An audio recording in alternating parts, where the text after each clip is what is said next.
Hey everyone, ready for another deep dive? Today we're tackling something pretty profound.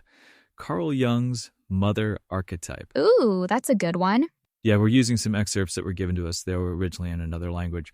Yeah, the translative essence. Yeah, exactly. This isn't just some Psych 101 concept.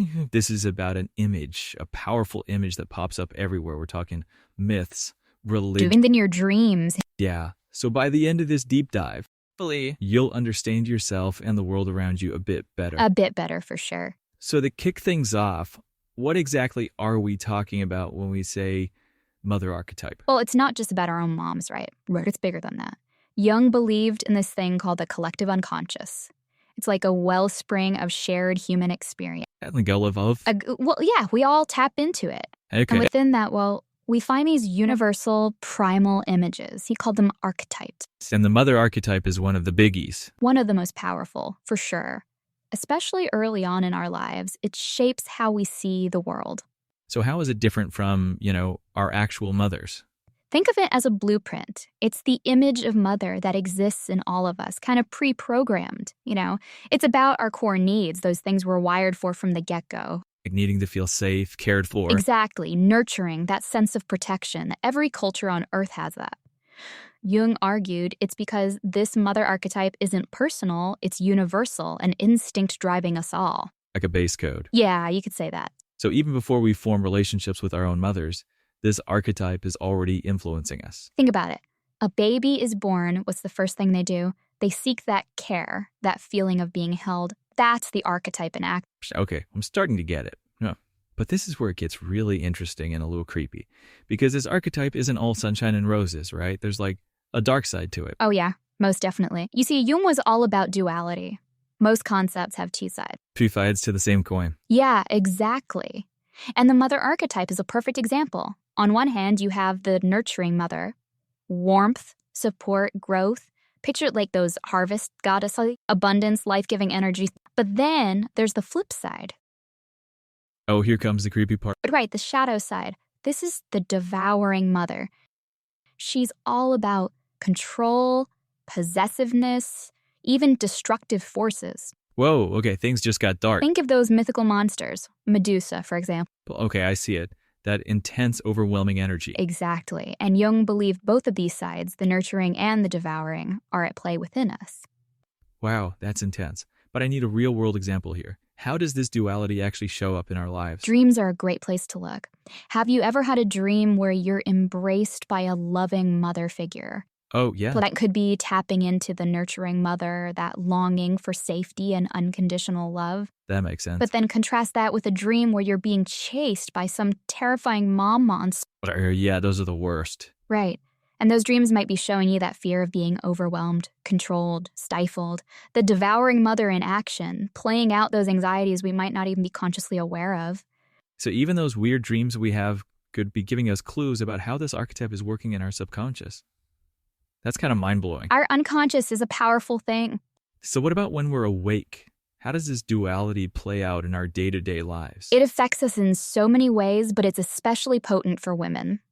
Okay, why is that? It's almost like a triple whammy for us. First, it impacts our self-image. Women unconsciously compare themselves to that ideal mother figure. Am I nurturing enough? Am I too independent? It shapes how we see our own femininity, how we define ourselves as women.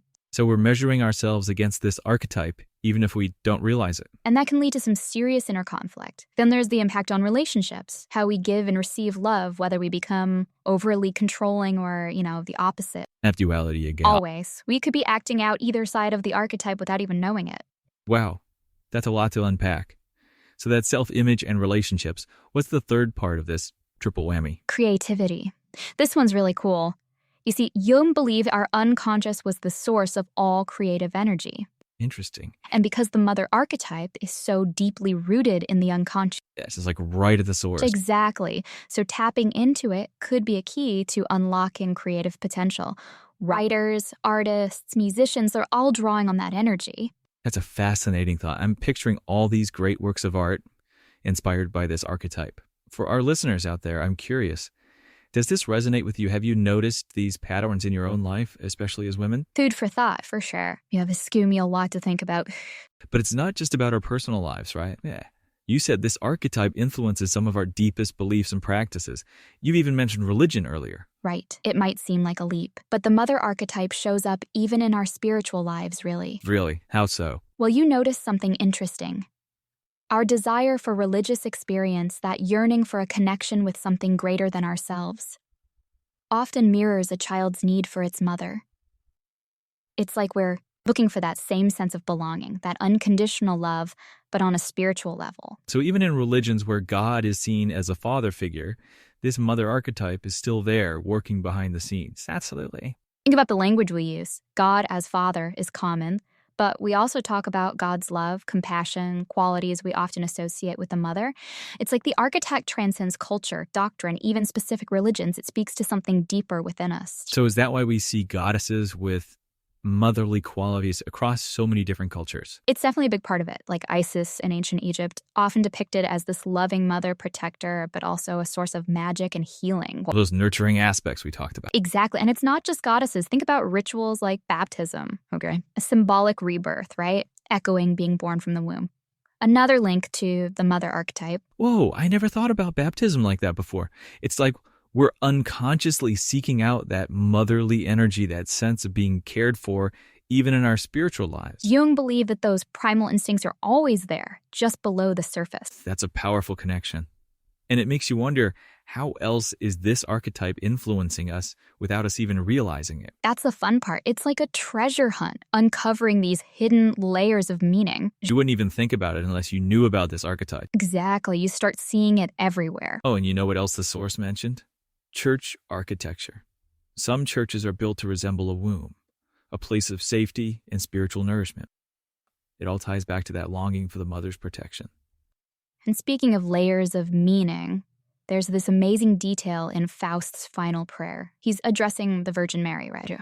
But he calls her mother, queen, goddess. It's like all these archetypes are merging into this ultimate image of feminine power and divine love. Like they're all intertwined.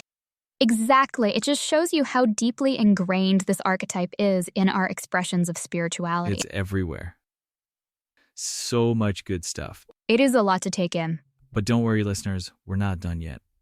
Stick with us to explore even more about this fascinating mother archetype.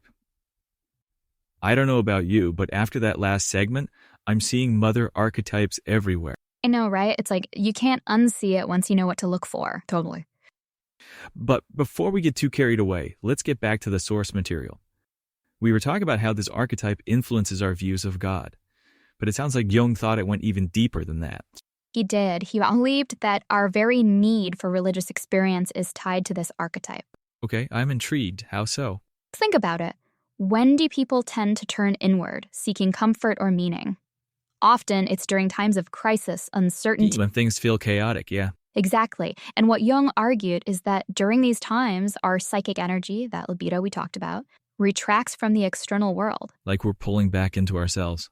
And it naturally gravitates toward its source, the mother archetype. It's like we're instinctively seeking that primal sense of belonging, that unconditional love, just like we felt with our mothers as infants. So it's like a regression, almost, like going back to that safe space. In a way, yeah. It's about reconnecting with that sense of wholeness, that feeling of being held and protected. I could definitely relate to that. When things get tough, there's something comforting about those simple primal desires. Absolutely. And Jung even suggested that this might explain a resurgence of interest in religion we see in some parts of the world.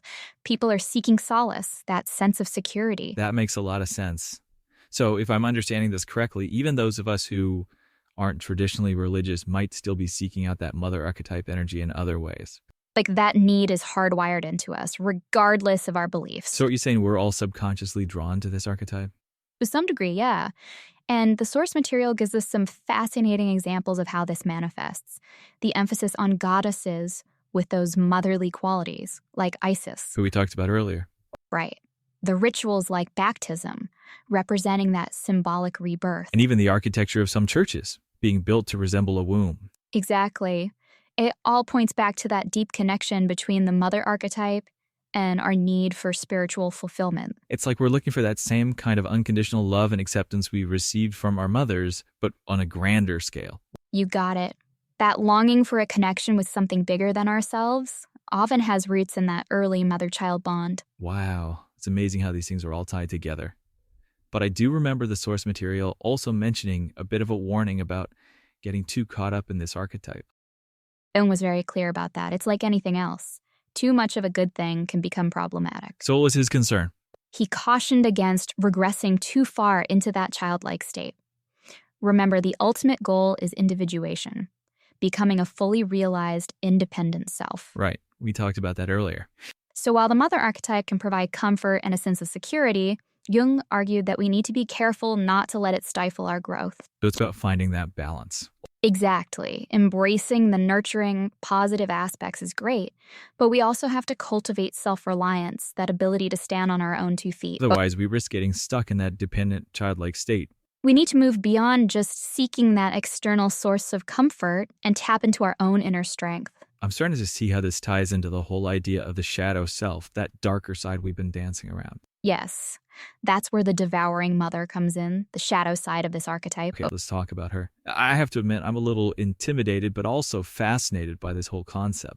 It's definitely the more challenging aspect to face, but ultimately I think it's the key to understanding the mother archetype as a whole. All right, I'm ready. Lay it on me. What makes this devouring mother so scary? But before we get too far ahead of ourselves, let's take a moment to digest everything we've learned so far. Yes, let it all sink in. So listeners, we'll be right back to wrap up this deep dive into Carl Jung's mother archetype. Don't go anywhere. Welcome back, everyone. Now we're in the final stretch of our deep dive into Jung's mother archetype, and we've covered those nurturing aspects, but now it's time to face the shadow side. Dun, dun, dun. I'm a little nervous, I have to admit, but also super intrigued. It's like we're about to open a forbidden door or something. What makes this devouring mother so scary? Ooh, I love that imagery. And it's fitting because we are venturing into some of the darker corners of the psyche. We're going to explore those repressed and often feared aspects of this mother archetype. Okay, so let's talk about the devouring mother. We've sort of danced around it, but I'm ready to dive in. Yeah, what exactly makes this side of the archetype so scary? She represents those qualities that can be both alluring and terrifying. That excessive control, possessiveness, even that kind of smothering love that can feel suffocating. Like that overprotective parent who can't let their child grow up. We've all seen that. Exactly. And while it might come from a good place, a place of love, it can be incredibly damaging, preventing someone from developing their own sense of self, their own boundaries. And it can show up in our adult lives in surprising ways, right, Carl? You're saying that even if we had a relatively healthy childhood, we could still be influenced by this devouring mother. It's about recognizing those unconscious patterns, those echoes from the past that might still be playing out. Okay, so how do we spot those patterns? What are some telltale signs? Think about that overly critical inner voice we all have. The one that constantly whispers that we're not good enough, not doing enough. I know that voice all too well. It can be brutal. Right. That can often be the devouring mother talking internalized and wreaking havoc on our self-esteem. It's those old messages of, you're not worthy, or you'll never be enough. So even if our own mothers weren't explicitly saying those things, we might still be carrying those beliefs around with us. Exactly. It's like we've absorbed those expectations and turned them inward. That's pretty scary when you think about it. But it's not just our inner critic, right? You said it can also show up in our relationships. Absolutely. Think about those relationships where you felt controlled or stifled, like you were losing your own identity. Yeah, I've definitely been in a few of those. Those can be echoes of that devouring mother energy playing out on a subconscious level. It's like we're attracting people who reinforce those old patterns, those fears of being engulfed or controlled. So it's like we're unconsciously seeking out that familiar dynamic, even if it's unhealthy. It's a way of trying to make sense of those early experiences, trying to heal those old wounds, but of course it usually just ends up creating more pain. So what's the solution? How do we break free from this cycle? It sounds pretty intense. It can be, but Jung believed that facing our shadow is the most direct path to growth. And when it comes to the devouring mother, that might involve exploring our fears around intimacy, independence, maybe even success. Wait, success? What does that have to do with the mother archetype? Sometimes that fear of succeeding, of outshining others, of truly stepping into our power can be rooted in a fear of defying the devouring mother's expectations. It's like we're afraid of outgrowing those early roles and expectations. That's deep. It's about understanding that these archetypes aren't just abstract concepts. They're living, breathing forces within us that shape our perceptions and behaviors. So how do we actually do this shadow work? How do we confront these deep-seated fears? It all sounds pretty daunting. It can be challenging, but there are lots of tools and techniques that can help. Therapy can be incredibly helpful in exploring these patterns, bringing them to the surface, but there are things you can do on your own too. Journaling is a great way to start exploring your thoughts and feelings, to connect with your inner world. What about dreams? We talked about those earlier. Dreams can be a gold mine of information about your unconscious. Start keeping a dream journal and see what themes and symbols emerge. You might be surprised by what your dreams are trying to tell you. I love that idea. And what about creative expression? You mentioned that before. Creative expression can be an amazing way to tap into your shadow self. Painting, writing, dancing, whatever calls to you. Let those emotions flow and see what emerges. You might find yourself processing those fears and anxieties in a whole new way. It's like we're channeling that energy into something positive. Exactly. It's about finding healthy outlets for those shadow aspects rather than letting them control us. So the key takeaway here is that we have the power to face these fears, to understand where they're coming from, and ultimately to heal those old wounds. We have more power than we realize. It's about reclaiming that power from the grip of the devouring mother and stepping into our own. I love that. So it's not about denying or suppressing those shadow aspects, but about integrating them into our whole selves. Exactly. Carl Jung saw individuation as a lifelong journey. It's not about perfection, but about embracing all aspects of ourselves, light and shadow. So even the devouring mother, scary as she might seem, has something to teach us. Absolutely. She's pointing to where we need to set boundaries, where we need to reclaim our power, where there are old wounds that need healing. It's all part of becoming whole. Wow, this is a lot to take in, but I'm feeling energized by it too. It's like we're uncovering these hidden layers of ourselves, of the world around us. It's pretty mind-blowing when you think about it. It really is, and it makes you wonder, what other archetypes are at play in our lives, shaping our experiences without us even realizing it? ooh, now there's a thought. But before we get too far ahead of ourselves, let's take a moment to digest everything we've learned so far. Yes, let it all sink in. This has been an amazing deep dive. I feel like I've learned so much, not just about psychology, but about myself, about religion, about the hidden forces that are shaping our lives. Me too. And this is really just the tip of the iceberg with Jung. There's always more to discover. So to wrap things up, what's the one big takeaway you hope our listeners will walk away with today? I think the most important thing to remember is that even though these archetypes, like the mother archetype, have this huge impact on our lives, we aren't trapped by them. We can become aware of these patterns, integrate them in healthy ways, and ultimately become the authors of our own stories. I love that. So to all our listeners out there, if you're intrigued by what we've explored today, I really encourage you to dive deeper into Jung's work. Pay attention to how this mother archetype shows up in your own life, and you might be surprised by what you discover. Happy diving.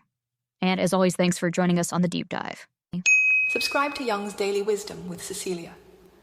Unlock a new story each day and journey deeper into the mysteries of your own mind.